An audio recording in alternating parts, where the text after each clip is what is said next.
Hi. I'm Joshua Simon. I'm Kennedy Sung. I'm Sam Joe. And we are the SG Boys. That little gay podcast from Singapore. Subscribe and find us on Instagram at the SG Boys. Today's episode of the SG Boys podcast is going to sound different. It's going to feel different because we are all in a very different place.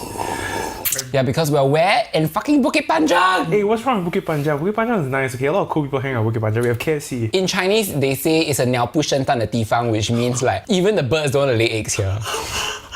I'm sorry to all my Bukit Panjang fans. And I say this as someone who grew up in Bukit Batok, but it's just a little bit inaccessible lah. If not for the downtown line, honestly, if not for the downtown line. And bus 190. That too, because it goes through the expressway, correct? Yeah. Well, in Bukit Panjang, because as you know, in Singapore, the COVID situation has worsened a little bit. So we have some issues with our usual recording venue and we thought, let's switch it up. Go into a more intimate space, like this room, this little cute room in Bukit Panjang. We're actually all on Josh's bed right now. We thought, whoa, life is getting back to normal, and then COVID pretty much said, what you want to do is not necessarily what you're gonna do. You might have also noticed that it's just Sam, Joe, and I on the mics today.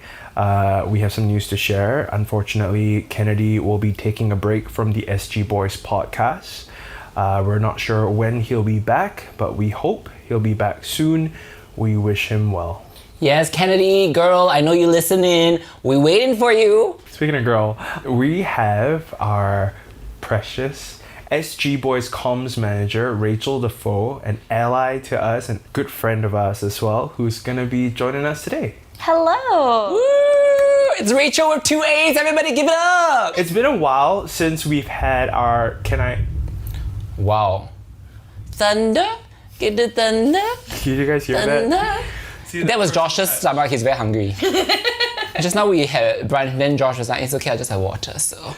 Sam Joe, give us a MTV Cribs tour of my room. What do you see? How much do you want me to reveal? Because I could go into your closet right now. You will not be opening any drawers. Because I have like a portable mic, so I'm actually going to walk around the room. See, things we couldn't do before. Things we couldn't do before, exactly. Okay, so the moment you walk into Josh's room, open the door and you see a window and it's a lot of natural light. Yes. Which makes sense because, you know, Josh lights up just about every room he steps into. So this is, you know, it makes sense that his own room is actually lit. There are all these little big-headed figurines of famous pop culture characters. Oren Ishii, obviously. From Kill Bill, which you've interviewed Lucy Liu when she was here in Singapore. Yes. Hi, Lucy, if you're listening. Yes, that's what she does on weekends. Lucy Liu listens to the SG Boys podcast. Oh, you never know. You never know. You know, they're also on semi-lockdown and everything. So she's probably bored, like, you know, no gigs and all that. Daenerys and her dragon is here. Hi, Daenerys. Regret buying that one. Hi. Oh my god, the dragon looks damn fierce, but I love dragon. There is, oh my god, is that Amy Winehouse? Yes, it is. It's Amy Winehouse with her famous beehive do and everything. And oh my god, it's RuPaul! Hey. There is a weird, like, oh my god, is this what I think it is? It's a weapon from Mortal Kombat. Yeah, so this is a sai because Sai. I Oh my grew gosh, up, not too close. It's an actual weapon, so you might want to be careful with it. It's don't flick Okay, it around. I'm very scared actually, yeah. So I was obsessed with Electra growing up. She uses the sai as well. Right, this is what Jennifer Garner like used to pull around, yeah. There are surprisingly a lot of books. That wasn't a read. That wasn't a read. Get it? Books, read. I know you have your iPad and everything. Kindle, and people have Kindle. So I didn't think that you would have physical books is what I'm saying. I think this is a great tradition. I would love to smell all of your books. Okay. Because you have very interesting books. You have like Janet Jackson's True You. What happens is if I like a book a lot, I'll buy a physical copy of it as well as keep the soft copy. Oh, so these are Josh's favorites. Have you read all of them? Most of them. There are a couple of here that I bought sort of just for, I like the cover. So he has about like 30 books here, on his shelf. Which is your favorite book? The Alchemist, but it's not there, I think. I lent it to my dad. Ooh. By Paulo Coelho. If you turn around, this is my new addition to my room. It's my plant section. However, None of them are real. Oh. okay, basically my mom just told me, don't put plants in your room, surely got a lot of ants one. This is a practical Asian mom thing to say. So I just got all these from IKEA. My room is like a little man cave. I think it's like my dream room that I wanted as a teenager growing up because Right. I used to have Bible verses on the wall and like very simple, clean room. And then once I started rebelling, I wanted to just have all my favorite pop culture things around me. So there's like a PlayStation there, there's a book collection. If you open that drawer, Samjo, in front of you, Okay, opening. so all this is just Oh my goodness. That's a lot. Blu-rays. Heard of Netflix? Yeah, so I have a pretty massive Blu-ray collection, DVD collection, vinyl collection. Amazing. Yeah, even though yes, Rachel, you're right. Like everything's kind of like on Netflix or on iTunes, but I think when you grow up going to like HMV or Gramophone and stuff, right? Yes. Oh, I want to have this in my room, or like you go to a library, you're like, I want to have my room be like a library. So this Yeah. is what my room has been for a while now. I'm also kind of like you. I think we grew up in that era where we, when we finally got some pocket money of our own, then we could buy our first CD, our first DVD. Once upon a time, there was that CD shop called Sembawang. Yes, Sembawang Music Center. It's like a lime green plastic bag that they always give, yeah. And all of us kids would go there because like the prices were actually a few dollars cheaper than HMV. Right. I remember that time I was deciding between the two albums to buy for my first ever album that I bought with my own money. And I had a tough choice. You want to know what the choices were? Definitely a diva. They're not typically who you would call divas. Diary of Alicia Keys and Nelly Furtado's Folklore. Oh wow. Yeah, so not their debut albums or whatever, but Interesting. yeah. I ended up going for Nelly Furtado's Folklore. And years later, I managed to interview her. Oh my gosh. And I brought all my CDs to her and I got her to sign for me. And she asked me which is my favorite album. And I said, Nelly, it's Folklore. It's Folklore. And she's like, oh, a lot of my fans love that one too. And See, you have a full circle moment, right, with that album and then finally meeting her. So Exactly. like for me, it was Spice Girls, right? I showed you earlier on when you came in my room, Mel C signed a couple of my records for me. And to think that I played that CD so many times in my Discman, taking it in and out. Then 20 plus years later, do an interview with her. Wow. But there you have it. This is my room. And today's episode is going to be really fun. We have been getting a ton of messages for the past couple of weeks, especially on our Instagram page. I'm behind the scenes and I do a little bit of managing of it. So are you guys ready to answer some of them? I'm never ready, but just hit me. Hit us. All right, it's time for our favorite game. Can I ask you a question? So the first question we've got, guys, comes from Caden, Nice name. who asks, of all the guests that you've had on the show, who's the cutest? Oh my goodness. And who surprised you the most? Okay, let's see who we've had on. We've had Mel C. How can we forget that? Okay. Love. We've had Conan Gray. Cute. Closer to home, we had Pretty Please. We had Paul. Right, Paul. Polyamorous. Putting the Paul in polyamorous. Polyamorous Paul. Yu Sheng. From Heckin' Unicorn. Heckin' Unicorn. I love that We've had, episode. Kyle from Proud, as well as Collie. we've had Johnson Ong. Who's the cutest? Okay, so here's the thing. When I'm interviewing someone, like I'm not name dropping, but like I've interviewed some really beautiful, powerful people through the years, from Ryan Reynolds to Hugh Jackman, Chris Hemsworth, He is name dropping. Charlize Theron, Britney Check Spears. out Joshua Simon's YouTube channel for their interviews. Sorry, I heard that right. I interviewed Britney Spears once. But when I'm interviewing them, I don't think of, whoa, you're attractive, you're cute, or whatever. I just think of, number one, I'm mostly nervous, and I'm trying to remember all the questions that I told myself I would ask. Yeah, just answer the question. Yeah, answer the question, Josh. Don't be such a cop-out. Izzy, Vandermis Joachim. Okay. I would say Vandermis Joachim. I love it. I've always found Vandermis Joachim, Izzy, as someone who's a really, really interesting human being, attractive in like every kind of sense of way, because she knows how to put on a show as Vandermis Joachim. But the Izzy that I've also known and have been drawn to as a friend is someone that I just sit with at night over a cigarette, and we're just like talking about life and the really messed up things that happen that we're going through, and Izzy is very, very delicate, and I think when we had Venomous Joachim on the show, just seeing her have fun, at the same time get a bit teary-eyed and a bit vulnerable at certain points, especially when she was looking back at what her childhood was like, so all that was just like, it was just beauty. It was what? It was what? Beauty. No, you want to say precious. I'm trying to stay away from that word now. No, it was precious. I agree with you. I agree with you. She competed on Thailand's Drag Race, right? And the incredible thing about Drag Race and why we love Drag Race so much is that we can see an outfit that's fabulous, we can see a death drop, but it isn't until we see what the girls are like behind the scenes, when we get to know their lives, that's when we really fall in love with them. Izzy is someone like that, where I've always felt all these things about, Izzy's actually quite brilliant, really, really intelligent, she has a lot to share, she has a lot to give, and when she came on the episode, her authentic self. So much heart. Absolutely love Izzy. Yeah. Venomous Joachim, for sure. What about you, Sungjo? Sorry, say again? Who did you think was the cutest and who surprised you the most? Maybe you can answer that one. Who was surprising? She's got a bit of a British accent there. She's like, maybe we can answer that one. Yeah. I didn't mean to. Melanie, Victoria. I think I was very surprised by Melanie C. I could really sense like all that positive energy coming from her. When you interview celebrities, and I think Josh, you and I have both done that. No matter how familiar you are with that process, you will always get a little bit starstruck because like you're basically not put on this world prepared to like speak to Britney Spears, even if it's just on the phone. And then one of your childhood idols like Melanie C, we both grew up with her. She's suddenly there in front of us, looking at us, calling us gorgeous and everything. I was just very surprised that she was so down to earth and so.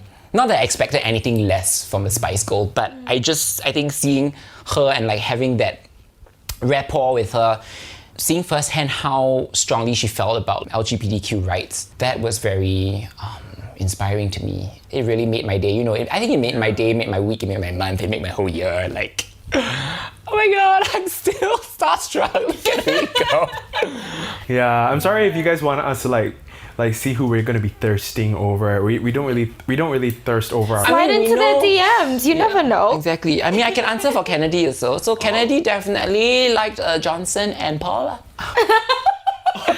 Okay, next. Okay, I'm gonna leave it at that, and we're gonna Kennedy, go on. If you don't come on an episode, we will answer on your behalf. Okay, next. Oh my God. All right. Well, I'm gonna move on to Junjie's question. I'm sorry. I hope I pronounced that right. Junjie. Junjie. I feel like we all know a Junjie. Junjie, yeah.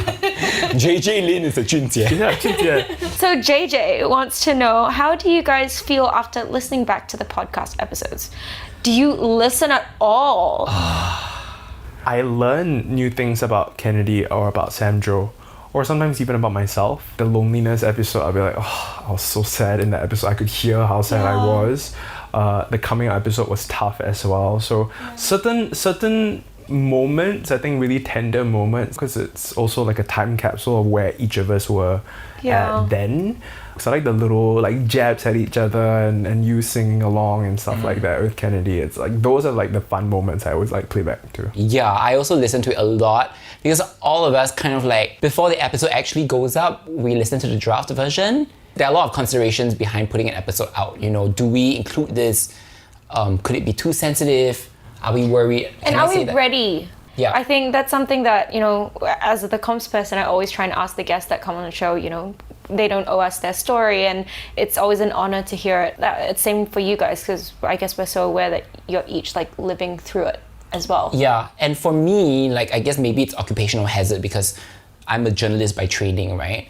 I actually fact check. Yes, you do. I listen and it's so important to the episode, I fact check, and I go like, Lawrence Chaney didn't actually have a Scouse accent, so maybe we should take that out, and so we've taken stuff out because we don't want to be read to filth by people who actually know their shit, and we don't profess to know everything, but the last thing we want to do is to put something out there in the world that is inaccurate and that would maybe potentially upset someone because we didn't do our research. So there's a lot of homework that we actually do, I think. Yeah, and we know how much this podcast means to to you, listener, wherever you are, whether you're jogging and listening to the podcast or you're at the gym, and we want to put something up for you of quality. We try to have that level of responsibility with and accountability of what we put on the show as well. We also try to edit for length, right? Because we don't want to just drone on and on and on like we did in the Talk Cock episode. Although people really love that one. For some reason. The listenership for that one was really... I personally felt it was too long, but... I mean, I had people write to me and say that they were disappointed it wasn't the episode they were looking for. I mean, the title promised a lot. And if you're not from Singapore... You thirsty hoes. It's okay, we'll give you a real cock episode soon enough. We're actually saving a lot of things. I think one thing to know is that sometimes we take things out of an episode so that we can do a fuller episode on it down the road. Sometimes, there are conversations that are worth more than a mention. Like, to really give the story justice, you have to dive into it. And I think something that we talk about as well is, who is the best voice to share this story? And we're so grateful to all the guests that have come on because it adds so much color. Yeah. I like her accent. I don't know, is it Aussie? Oh my gosh. I don't mean to tease leave you me about alone, it. I'm so self-conscious You know what I now. really like? I like Jamae Private School Girl. You're so povo. I think it's okay. I love Rachel, I think it's rich that Josh is the one teasing you about an accent. I like that you're coming to my house to read me. Alright, next question. All right, next question comes in from Owen, who asks, what is your type? And I'm going to add to that and ask, what is on your dating profiles? Okay, well, I have some good news to share. I have just unsubscribed to Tinder. I've just deleted Tinder. I know for most of the podcasts, you've heard me as a single, lonely, heartbroken, recovering from a slew of experiences from before in the past, but I am very happy to share that I am in a relationship. Woo! This is an SG Boy exclusive! Yeah, I won't share too much, but we did the Clubhouse chat recently with Jamie, right? Mm-hmm. And after he listened for the entire duration of it, and then he drove all the way down to my house, and he got me Pedal Pop ice cream. So cute. Rainbow Pedal Pop ice cream. That's so sweet. You can Very see like cute. Josh, if you're all here to just look at Josh's face, he's very positively shy. Look at glowing and is beaming from ear to ear. You are romantic at heart, that I know. So I think you like it when I would say one of your love languages, it's reciprocated, and you love it when someone does an act of service for you. Like that's one of the love languages, right? So the fact that your boyfriend waited for you and brought you like Pedal Pop ice cream, I think that was I think it was just sealed the deal for you. It was like a little surprise because I don't think anyone's ever done that for me. Like little surprises, because I'm also very kind of like go out of my way, grand sweeping gestures kind of guy. And I think, and you would have heard it in the recent episodes where I feel like right now the place I'm at is a bit kind of like tired, exhausted from everything. So even with this relationship, I went in with, we're not going to do anything like particularly fancy at the start or anything. This is just what I would look for in a relationship. I think you're kind of cute. Let's just get to know each other. And it was building the foundation, so we're dating for a while. So my type has definitely changed through the years. I think... I wouldn't say your type has changed, I would say it's evolved and you know what you don't want in a relationship. Yeah, and it's got nothing to do with sort of physical things. Yeah, it's just, I think people have to date to understand what they're looking for. Yeah, and I think there's also been a period where I was dating people and I just switched off what type was, because I think when you're on Tinder, you're swiping for that particular type of look of guy that you would find attractive, right? And I just learned to just switch that off and just focus on what are they writing on their profile, or what are kind of some clues on their photos that they've uploaded, like, oh, this person is very outgoing, or this person travels a bit, this would be quite interesting, he might come with stories, I want to know stories. So those kind of things then shaped what my type became, which is a very open-ended thing, whereas before it was like stats. So usually, like we spoke with Johnson about that, everything kind of started with height, weight, and that's it, and then now it's evolved. And I think I would like to encourage everyone to challenge your type, to challenge why your type is a certain look, a certain skin color, a certain body shape. do you want to be with the guy that you actually want to become? I found myself doing that through the years as well. I wanted to date someone that I actually wanted to be. So it became more of a vanity thing, more about trying to seek validation and approval from this particular type of person, where if I can date this person, that means I'm good looking or I'm able to sit in the same room as you. So with the guy that I'm dating right now, it's none of that. We're not trying to convince each other of who we are, or we have to like show to each other that I'm worthy. It's like, I know I'm worthy, you know you're worthy, you've got your life, I got my life, let's just come together and chat. So that's where I'm at right now. Took a long time. And he's such a sweetheart. We've met him. We're not going to name him again. If you're listening, we love you, we love Josh, and we're so happy for the both of you. Samjo, what's your type? And we have a lot of people who thirst over you on Instagram. Anytime there's a video of you that we post, it's just like, oh my god, he's so cute. Lies. Liza Minnelli. Why would you believe it? You are so beautiful. Then why am I still single? Anyway, this is not a pity party for me. Being single is a great thing too. Exactly. I know. I don't want to be a cop-out, but I legit don't have a type. But I will say this, I'm more of like a face rather than a body person. Okay. I'm very interested in having the intellectual connection with someone. Right. You know, being able to hold a conversation and like bounce off each other. The chemistry must be there. And that's something that I've learned like over the years as I've gotten older. It's something that's become more important to me. Back then it used to be just physical. I also won't deny that the physical, like, you know, outward attractiveness, like, it matters. Like, you know, I mean, that's the whole premise of gamifying Tinder, right? Like whether or not you swipe left or right, you are basically going with what? Like, you know, some words and pictures. Ultimately, if someone doesn't have a picture, you're not gonna swipe right on someone who doesn't have a picture but has the most amazing profile, would you? Maybe, but then can you really trust that person? I don't know, you have all these questions. So I would say generically, someone that can handle me, we can riff off each other's energy. I think that's important. And also someone who's like, you know, pleasant on the eye. I wouldn't mind that. But if you ask me what type, I don't have a type. But since Owen asked, I shall reply. And Owen also asked about my dating profile, so I will share with No, you. that was me. That was just me. Oh, that was Rachel. So Rachel asked about my dating profile. I'm going to show you. You're not allowed to scroll anywhere else with this, okay? But I'm going to show Josh and Can I read it? Josh can do a dramatic reading.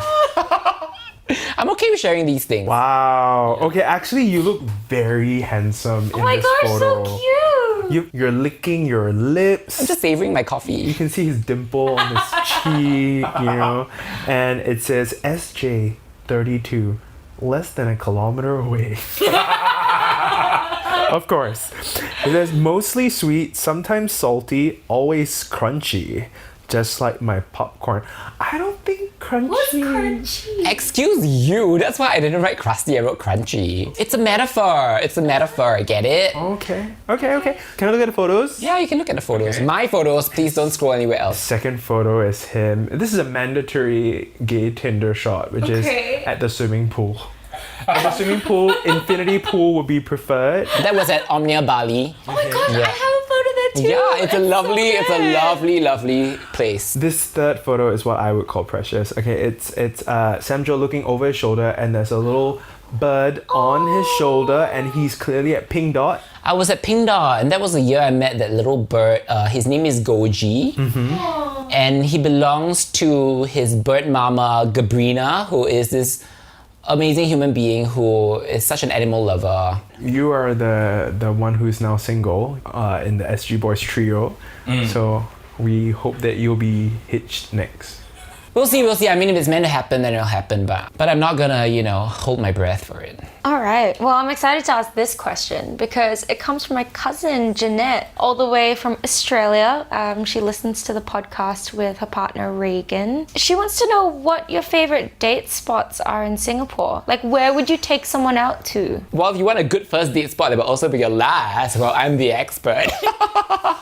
So morbid. Tantric is no, I'm kidding.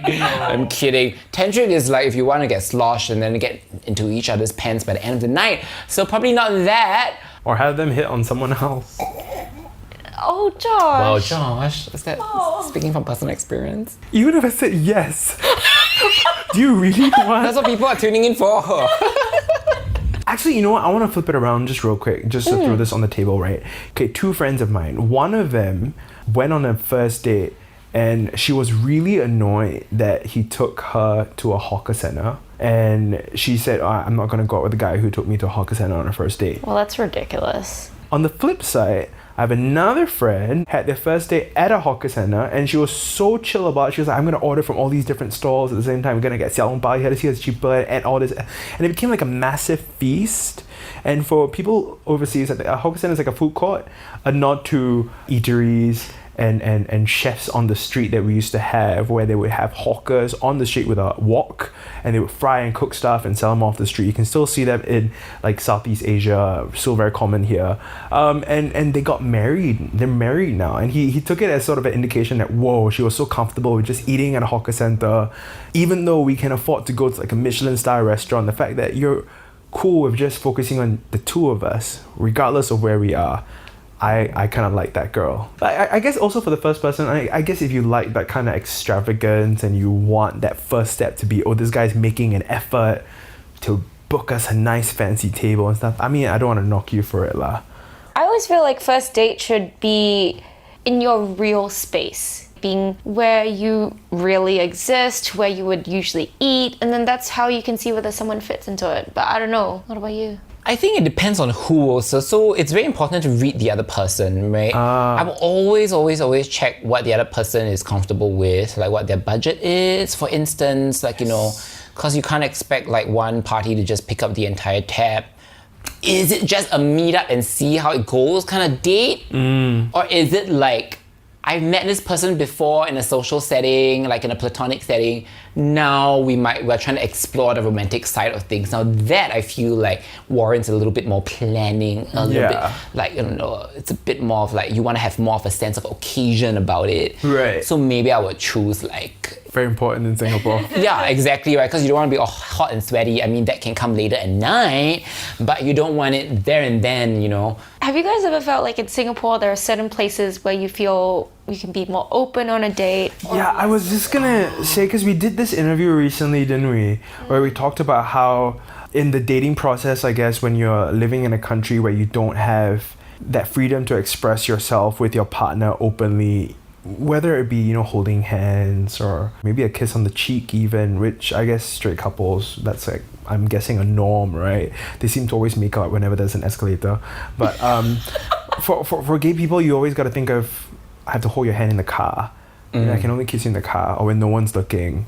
Or if I walk you home and there's no one else around. It's tough to think of where we can feel safe to be ourselves. Or even just to say the word gay openly sometimes can feel so scary.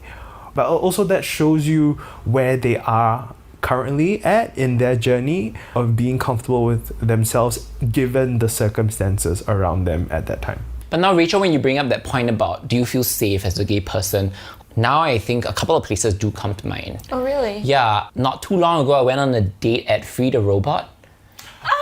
Have you been there? She loves... Oh my gosh. Right. I have lots of stories about that place. So when I first moved back to Singapore...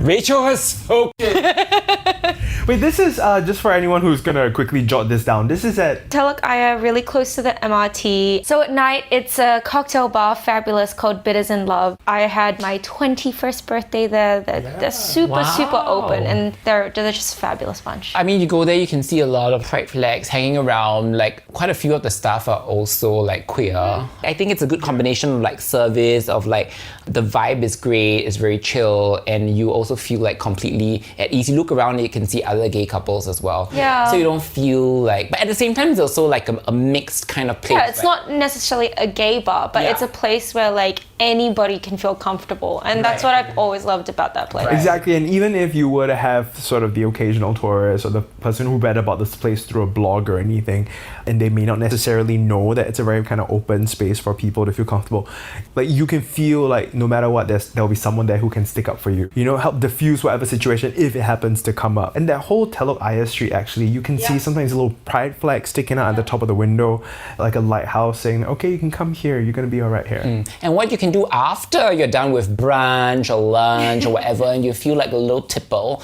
You can already start drinking at Free the Robot, but you can walk down like 5 minutes to Dorothy's, which is an amazing gay bar. Yes. Very underrated in the sense that not a lot of people go there because the main action in Singapore is along New Road, right? Yeah. In Tanjong Pagar. But if you're in the Chinatown area and you just want to hit up like a gay bar, just walk along Chinatown, you will see Terengganu Street, I think that's where it is. You will see the huge rainbow flag hanging down. You just walk up to the second floor. Very nice people. Yeah. Very, very nice people. And there's a fruit shop downstairs, can buy mango. And they have a very nice veranda balcony area, which kind of reminds me of very New Orleans, Mardi Gras kind of vibe. So you can look out onto the street, you can people watch, you can sip your cocktail, you can flirt a little, and the music is good. Yes. Well, next question that we have comes in from Jason, who actually asks, can you please share a motivational quote that you have been applying to your life as of late? A motivational quote. I take a lot of my motivation from song lyrics. I have so many, but one that I always swear by. You got your driver's license? No, I don't like the song. What? Okay, it's not that I don't like it, but I don't think that is that great. I think it would hit differently if we were 14 or 15 and if that came on, because we'd be stressing out over a boy or whatever and they'd be like, oh my god, now we're gonna drive past her house. But now as adults we're like, girl, you need to drive fast away from this person. Okay, you have no business crying over this boy. Every time I hear this song, I'm like, girl, please rise up. Wait, I really like this song, and I'm gonna read out the lyrics. I'ma do it like it ain't been done, on top only just begun. Better believe I'll be your number one, I'ma do it like it ain't been done. And I hope you're holding on, cause I'm going, gone. I'ma do it like it ain't been done, I'ma do it like it ain't been done. I'm waiting for the inspirational. That was it! That's it! Do you know who that is? I feel like I've heard it, but not enough for me to be like, damn, let me write that down. That was Jessie J. Ain't Been Done. No, really listen to it. It's such a great song, and I actually performed it at my 30th birthday. It really struck a chord with me because, especially when you're at a crossroads of your life, it could be career-wise, it could be anything. It's about making a mark in this life. What is the legacy that you want to leave behind? And that particular song and that chorus really spoke to me. It's if I'm going to do it, I'm going to do it differently. Because everyone out there has their own shtick, so you do you. Even if people are going to look at you and say, oh, that's been done before, that's not original or whatever, so many others have come before you. You know what? Yes, there'll be so many others that have come before you, but you got to do you. If it's true to you, if that's what you feel, then go out and do it. And do it like how it's never been done before. Do it better.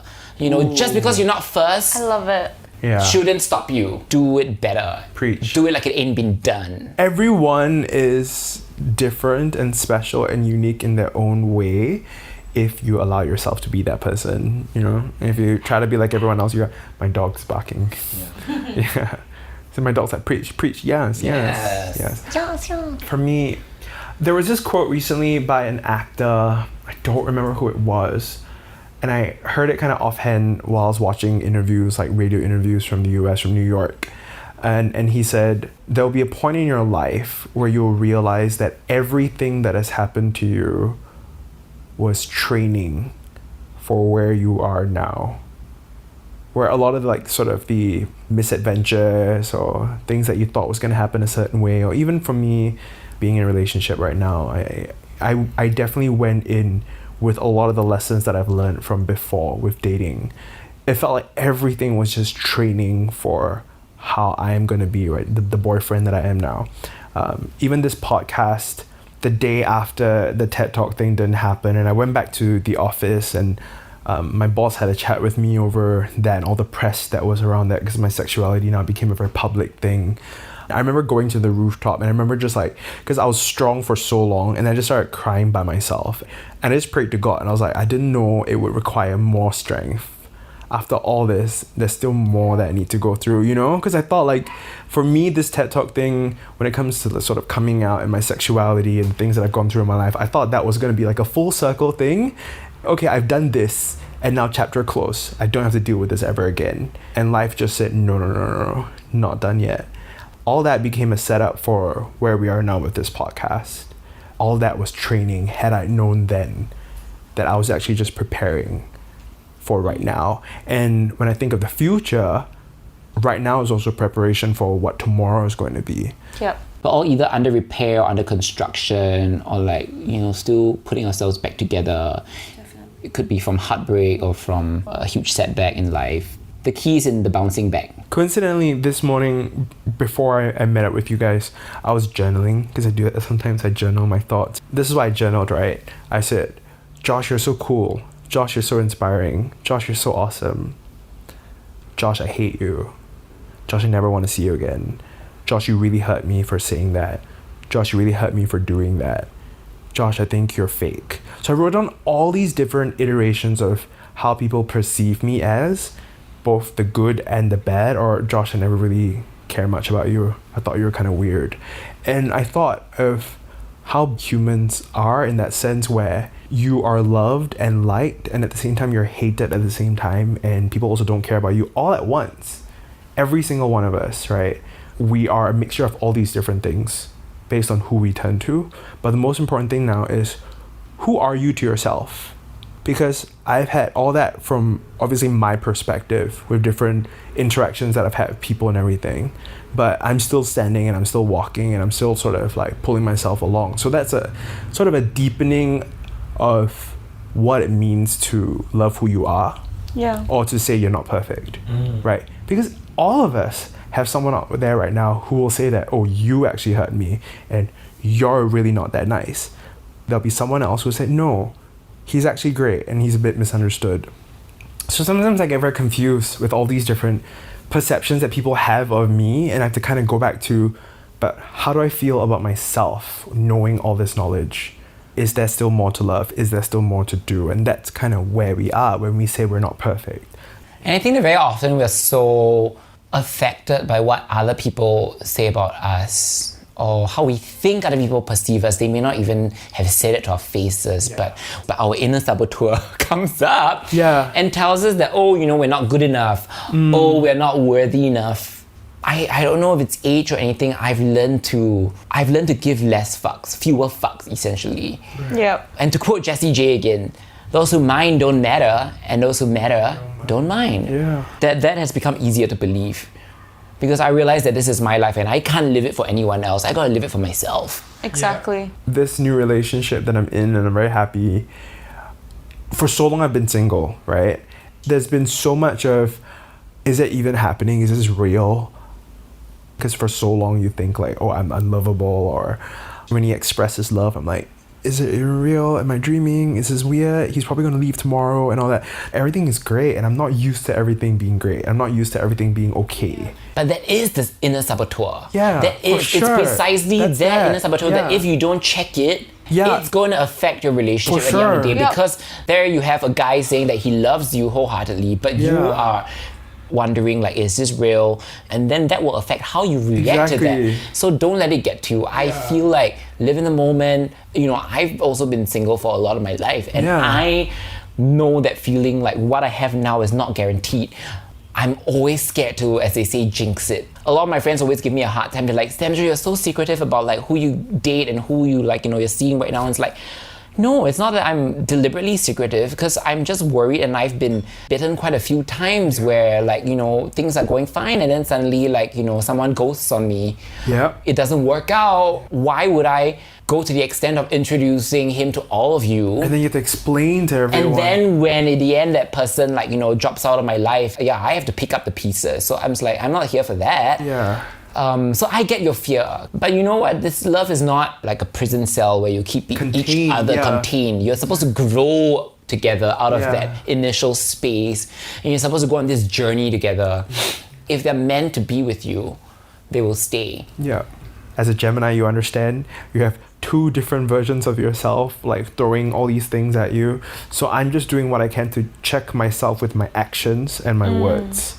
So even though I'm feeling all these things, I'm telling myself, show up, be kind, just be there. Yeah. That's it. Be present and relish it. Yeah, I just want to Relish. enjoy this, you know? Exactly. Because you spend so many nights by yourself, like, oh, I want to like have this, or you wish your bolster was someone, and then like you actually Now you got someone, yeah. That's it. Like the other night when he was just there, I was just like, just watching him sleep. I'm like, oh my gosh, he's real. He's an actual person, and he's kind, and he's good, and I'm happy, and he's happy.